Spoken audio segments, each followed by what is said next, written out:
What if I told you that getting a UK sponsor license is only the beginning and one compliance mistake could put both your business and your sponsored workers at risk? 1,545 skilled worker sponsor licenses were revoked. Another 1,712 were suspended. You just cannot say I got a loan of like £30,000 from somewhere and I have invested into the business. This is not how things work. More than 1,650 licenses were revoked in just 3 months. Employer loses its license, its sponsored workers may have only 60 days or the time remaining on their visas, if shorter, to find another immigration route or leave the UK. What if I told you that getting a UK sponsor license is only the beginning and one compliance mistake could put both your business and your sponsored workers at risk? As of end of March 2026, more than 124,000 organizations were registered to sponsor skilled workers in the UK. But in the first 3 months of 2026 alone, 1,545 skilled worker sponsor licenses were revoked and another 1,712 were suspended. When we include temporary worker licenses, more than 1,650 licenses were revoked in just 3 months. And when an employer loses its license, its sponsored workers may have only 60 days or the time remaining on their visas, if shorter, to find another immigration route or leave the UK. So, a sponsor license is not simply a document that allows a company to hire international workers. It comes with continuous responsibilities, record-keeping requirements, reporting deadlines, and the possibility of a home office compliance visit. In today's podcast, we will discuss how can a UK business apply for a sponsor license, step-by-step guide. What documents and system does it need? How much the process cost and the timelines, why are applications refused or rejected? What are the most common compliance mistakes which people make today? What happens if a license is suspended or revoked? Can an employer charge a worker for sponsorship cost? And what is the role of the authorizing officer and how to hire them? To help us separate the facts from the misinformation, I've invited Amil, the founder of Mac 25 Immigration, to explain the sponsor license process in detail, step-by-step guide. So without further delay, let me welcome Amil to the podcast. Hi Amil, welcome to Your Knowledge Buddy. And today we are going to start with your introduction. Okay, so my name is Mohammed Amil. I am based out of Canary Wharf. I am an immigration consultant. My company name is Mac 25 London, and I serve all the people of Sarika's audience. And other people as well. Yeah, of course. Thank you, Amil. Today's topic is all about sponsor license because that's the burning topic for my audience all the time. We hear in news about the sponsor license being revoked and the timelines being changed. People are not getting any audit calls. Even though in priority people submit the application, they don't get to hear. So we'll talk about it in a bit in detail. So first of all, I want to know, is there any recent change related to sponsor license? So specifically, there's no such change in the guidance or anything like that. But what has changed now, what we believe about the finances, I would say.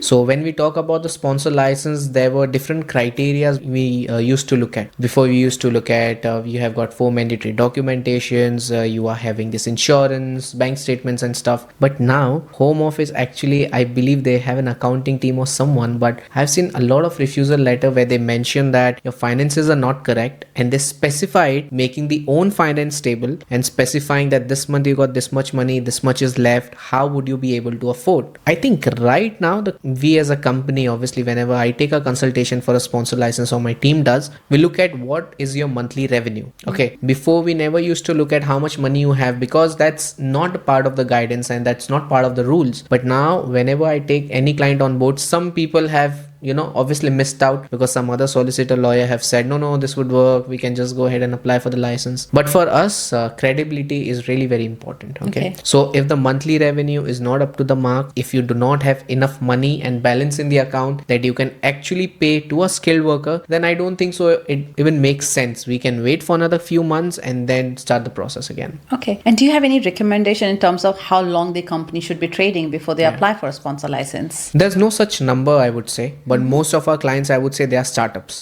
Okay, they are recent graduates who have started their own companies, probably looking for maybe self sponsorship, or maybe they are just want to build a company and hire somebody from overseas. So everyone has their own criteria, because what we have seen, there are so many graduate people who start a company of, say, let's say IT company, but they themselves don't have any specific knowledge about IT, but they have got interest in getting projects from bigger companies. So what they do, they hire somebody who have got more IT experience, they build up the company, and then accordingly they submit the license application. But as far as the trading is concerned, I always believe it should be in the range of 3 to 6 months. Okay. And what is your recommendation in terms of submitting the documents? So is it the last 6 months, 3 months of statement? What kind of statement do you recommend that people should be submitting? So 99% of the clients, I would say, we submit at least last 3 months of bank statements, but there's a catch. Let's say if your company has been recently traded for the last 3 months and you have just started your operations, but if your company goes for the digital compliance or the audit by the Home Office, they would ask you record for the last 6 months. Okay. If they don't ask, then it's 3 months. If they ask, it's going to be 6 months. Of course. Yeah. So we make sure, see, even if that's not a crime that you are just trading for 3 months, you can specify to the Home Office. If you don't have any specific records of your operations or your trading activities for the last 6 months, you can justify that I have got X amount of revenue. We have got a signed contract from which we are going to get the money, and why you applied for the sponsor license at an early stage. So all these small nuances matters a lot when we ourselves make the legal representation letters. Okay. What are the prerequisites you advise your clients to do before they submit the sponsor license? It has been changed now, I would say. So what's from that the now? last time? Number one is the monthly revenue. How much profits are you getting? I'll share you a practical example. Recently, we got a client. I asked him, how much is your monthly revenue? He said 20,000 pounds. That's amazing. 20,000 pounds. And then I was like, how much is your expense? Then they said it's about 18 and a half, 19. So I said the numbers don't matter. What matter is how much is left with you. Okay.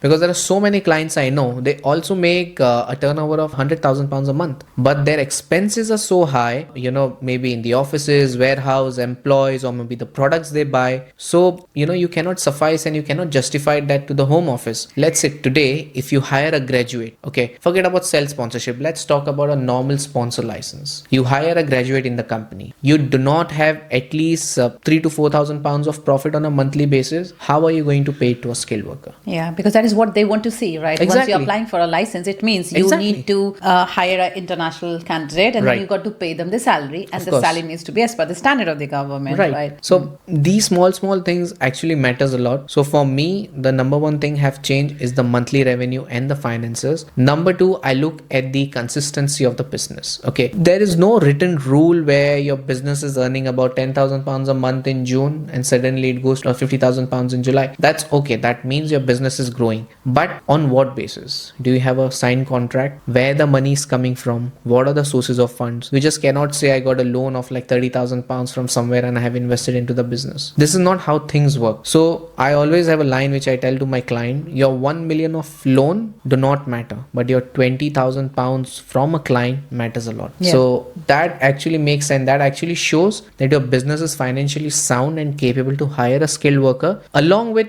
not just about employees, but you need money to run your other operations as well. Thank you, Amil.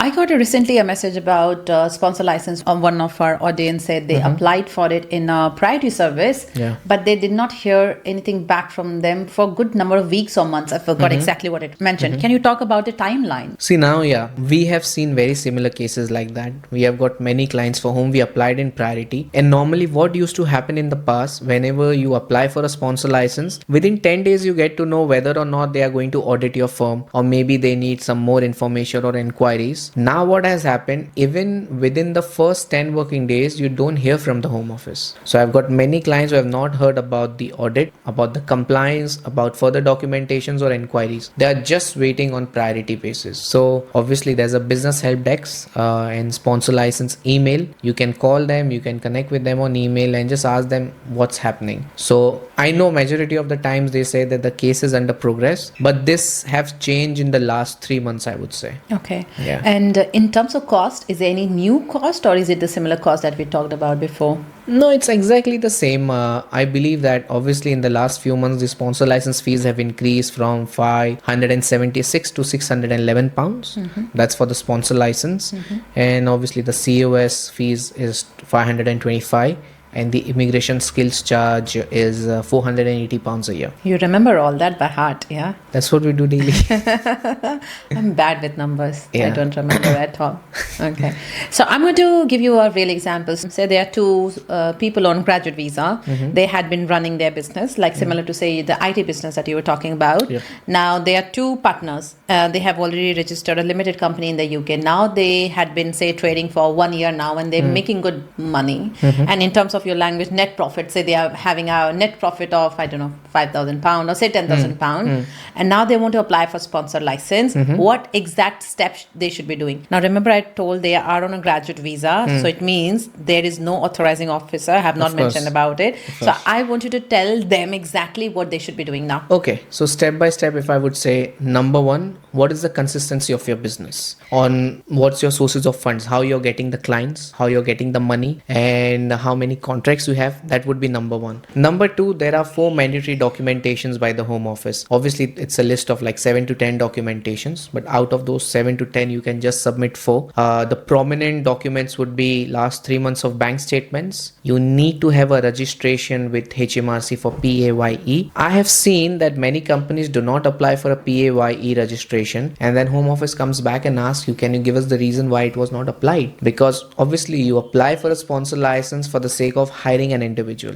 So you need to have that PAYE registration. Number 3, let's say if your business is grossing about £90,000 a year, then VAT becomes mandatory on your business. So you need to check with your accountant whether you're eligible for that or not. Number 4, I always say that it's better if you have an office service agreement. Maybe you can have a co-working space with WeWork, Regis offices, SurfCorp, something like that. So that's another documentations. Apart from that, if you are a new company and you are below 18 months of age in terms of your company registration, you need to have last 3 months of bank statements from a bank which is FCA and PRA regulated, and you need to have employers liability insurance which is worth £5 million.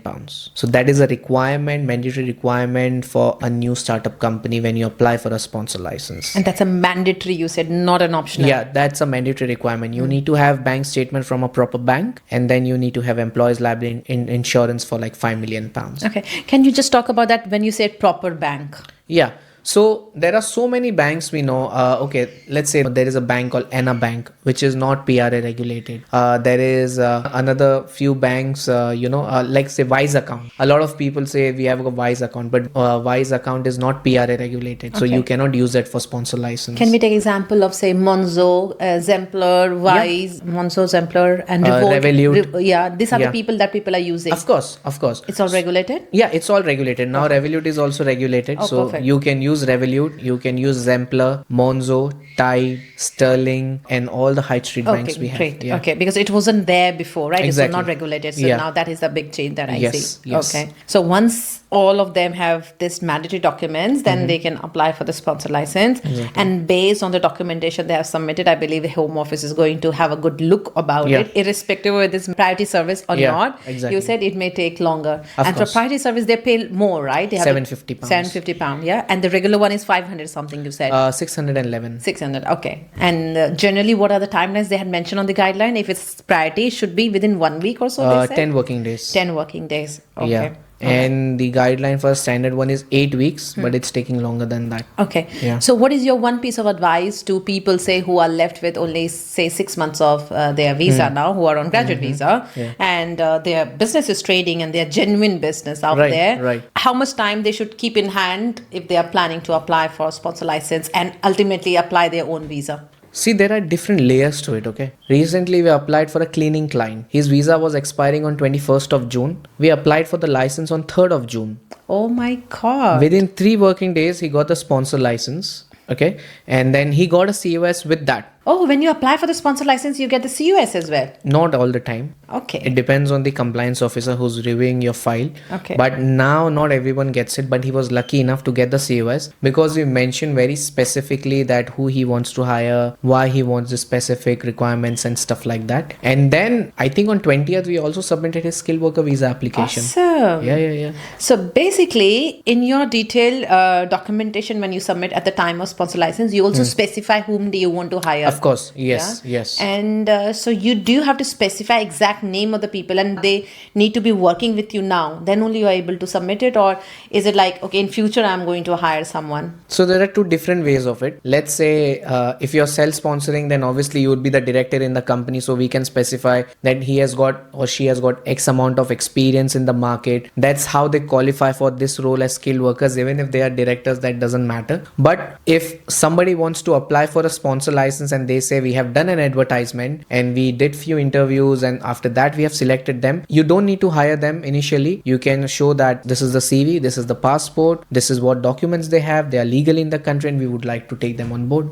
Okay, taking back the same example of two people who are on graduate visa running a good business, like I told you, making a net profit of 10 or 20k. Right. What should they do when they put forward their application for sponsor license? Number one thing, if they actually want to do a self-sponsorship on their own company, whether they have got that specific skills for the specific role they're applying for. That's number one. Because I have seen a lot of people now, taking your own example, they have got an IT experience and they are applying for a job of a business development manager. So that doesn't make any sense. If you actually have an experience of that role, that's okay. You can justify it. You can put down your CV, you can show them your references, your experience. So first you need to look at your own skills. Then second, you need to look at the SOC code via CoS tool. That is really very important. Check whether it's on table 1 if you're a graduate visa, and then you check whether what the description says on the CoS tools, and then you submit the same request to the home office about it. So these are the small technical steps what we do now in our company. I have been very open to my team. Okay, it's not that all the time you get success. We have seen few failures as well. So we learn from each of the failures, Sarika, and we make sure whatever mistakes have been happened in the past, it don't happen in the future. So checking SOC code, CoS tool, your own skills and experience, your finances, these are the most important part before we submit the license. Okay. And in terms of the same example which I'm giving about, the reason why I'm pushing on this example, I have many audience, who are in that category, and quite talented people, who want to start their own business, and that entrepreneurship is in them, and they want, because they have proved themselves, they're running a business, it's going in profit, and their net profit of say 10 to 20k even, and they want to of course stay here and continue running their business. So when they come to me, it's like, what do I exactly do? And now when they have to put forward the application, they get stuck at the stage of authorizing officer. Exactly. Okay? So in that case, if they don't know anybody in their references, what is the recommendation from you? Hire one. How can they hire one? Okay, I'll tell you something. It is important to understand who the authorizing officer is. Yes, okay? please. Authorizing officer obviously need to be settled in the country. They either need to have a British citizenship, ILR, indefinite leave to remain, or they could be EU settled as well.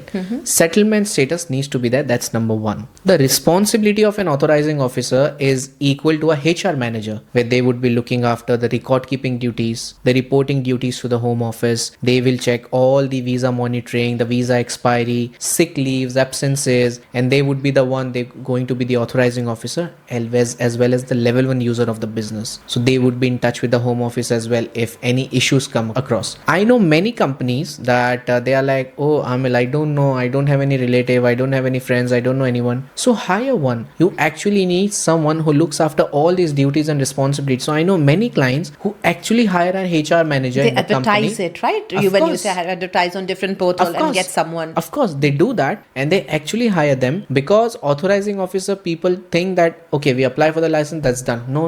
The duties and responsibility actually starts when you get a license. So you need authorizing officer till the time you hold a license. Obviously, you can replace him or her, if you want to replace someone and things like that. But you need to hire one authorizing officer who's settled in the country, and they need to be somebody senior in the company and permanent part of the company. Thanks, Amil. Just one point. The day I apply for the sponsor license with my documents, so I need to advertise for this role before. So I need to have this authorizing officer before, Yes, right? yes, Right? Okay. yes. Because if they don't see authorizing officer, then your profile, course. your application gets rejected. Right? Is what Rejected, you're saying. of course, yes. Okay, good. So as far as this topic is concerned, it is very sensitive because people take it in a different way.